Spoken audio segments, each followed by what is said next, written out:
Hello, this is the daily COVID update from Deccan Herald. I'm Suraksha. On the bulletin today, Karnataka sees a slight dip in COVID-19 cases reported today. The number of active cases in India breaches the 1 lakh mark.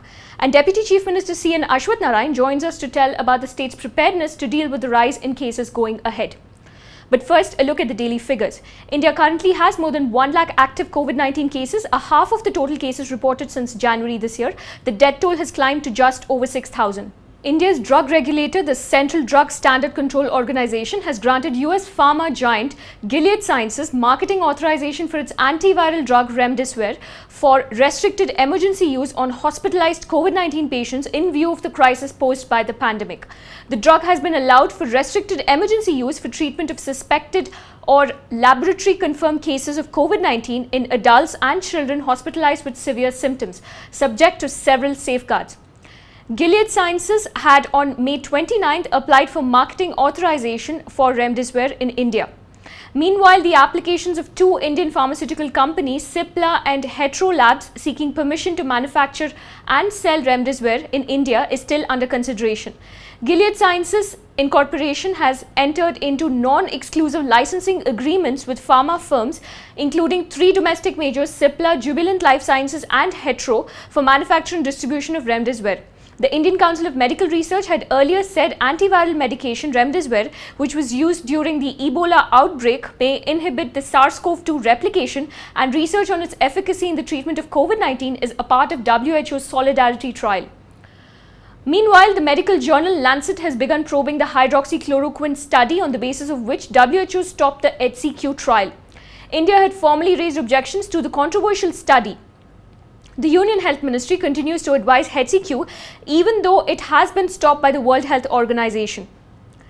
Moving on to the numbers from Karnataka, 267 new cases were reported today, a slight dip from the 388 cases reported yesterday. Of these, 249 have an interstate travel history. Those who have returned from Maharashtra itself account for 231 cases.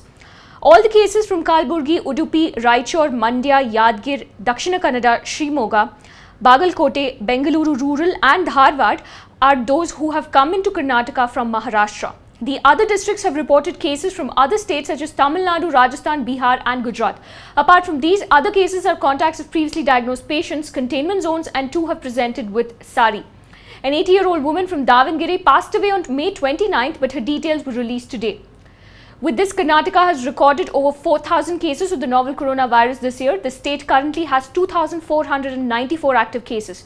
Moving on, experts in the COVID-19 Advisory Committee to the government are of the opinion that institutional quarantine is not a good idea and that healthy individuals will be infected by infected individuals at quarantine centers. As proof of this, they say that more than 40% of the patients in Karnataka who have contracted the virus are those from quarantine centers. Compared to this, the experts feel that home quarantine is a better option. In a day or two, a government order will be issued giving powers to the respective districts to determine institutional quarantine period length depending on the influx of travellers in the respective districts. Even as the number of cases reported in Karnataka continue to rise, the state has been among the most vociferous in demanding the lifting of the lockdown restrictions. Earlier today, my colleague Akram Mohammed spoke to the Deputy Chief Minister Dr. Ashwath Narayan to understand the preparedness of the state in the event that there is a spike in cases after restrictions have been eased. So first of the question is like COVID-19 pandemic, when it is initially started, people thought it was a tier 1 city problem. Is the rest of Karnataka prepared to face the disease like, say, cities like Bangalore or Mysore or Mangalore for that matter? Yeah. See, wherever humans are there, the virus will be there. Yeah. So it has got no discrimination or any place or geographically, not for tier 1, tier 2, anywhere people can get infected. So it can be more common chances or more chances are there in the where the high density, more density is there, density of the people. There are more chances faster to catch up with the virus transmission. With regard to the infrastructure, to some extent it is well prepared. The further enhancement or improvement of the gap we are trying to fulfill we are trying to fulfill all those things within the month end.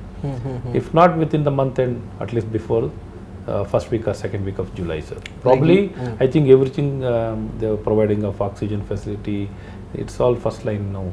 Oxygen saturation is the most important So thing. what are you doing it at taluk levels? primary health centers. Okay. From primary health center, community health center, taluk hospital, district hospital, everywhere we are ensuring all the places there will be a oxygen facility.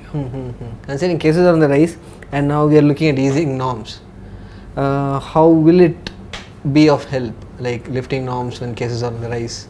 So cases in rise, we know very well now the behavior of this virus and the challenges. You know very well how many people are admitted into ICU, ventilator requirement or the ICU requirement. No, since you know the percentage, maximum is 7% people will be requiring hospitalization. 7%. In that, if you look at how many people will be requiring ICU, will be lesser percentage. And in that ICU, how many people will be requiring ventilators is lesser. So understanding this, the most of the cases, more than 90% can be handled in home treatment itself or the primary health center itself. The most of the treatment can be addressed there itself in isolation. And wherever they can't be handled, I think the numbers will not be that huge. We can definitely handle to simplify, and the unnecessary inconvenience we want to prevent. And along with the COVID, non-COVID patients also needs to be addressed. It has become too long. They can't wait much longer. They can't wait for much longer period. And we have telemedicine also to treat people. More than 1 lakh cases can be addressed through telemedicine also. So like one of the initiatives you have is the online classes now, which has attracted criticism. Like because like not many can afford internet. So what do you tell the students? We are not trying to replace offline classes or the regular educational institution learning. It's only a temporary measure what we are trying to do here. The given situation and backdrop, now the students are not in a position to attend classes. So at the same time we need to address their concern and ensure their academic activity will continue along with continuing. How it can be done? Only through online. That's the most technology is enabling us to reach out to them. We are making best use of it and over the time. And along with that, wherever there is no network availability, we are trying to make use of the WhatsApp or YouTube channel or the download. All the alternative measures we are trying to take up. And more so, all of them have textbooks and peer learning, reaching out to their colleagues, teachers. Anyone of movement has been allowed. The movement has been allowed. They can reach out to their friends and they can work out. So the last question, sir, like restaurants will open next week, and like but now the curfew timings restrict movement of people after 9 p.m. So when restaurants open, how will it work then? Like people can't stay in restaurants beyond 9 p.m. So you know very well, the restaurants are the lifeline. Hotels and restaurants. People now from various states, various districts, they keep moving. There'll be travelers, and without a hotel or a restaurant, how they can take care of themselves? Where will they get food? Where will they have place to stay? So this is a necessity. So the necessity has been understood. Whatever precaution and measures needs to be taken, it will be taken and ensured. The Deputy Chief Minister also answered a wide range of questions, especially addressing concerns that many students had regarding their upcoming exams on the live session earlier today on Deccan Herald's Facebook page. Don't forget to catch the special interaction on the DH Facebook handle. That's all from us today. For the latest updates, log on to deccanherald.com. Stay safe and we'll see you tomorrow.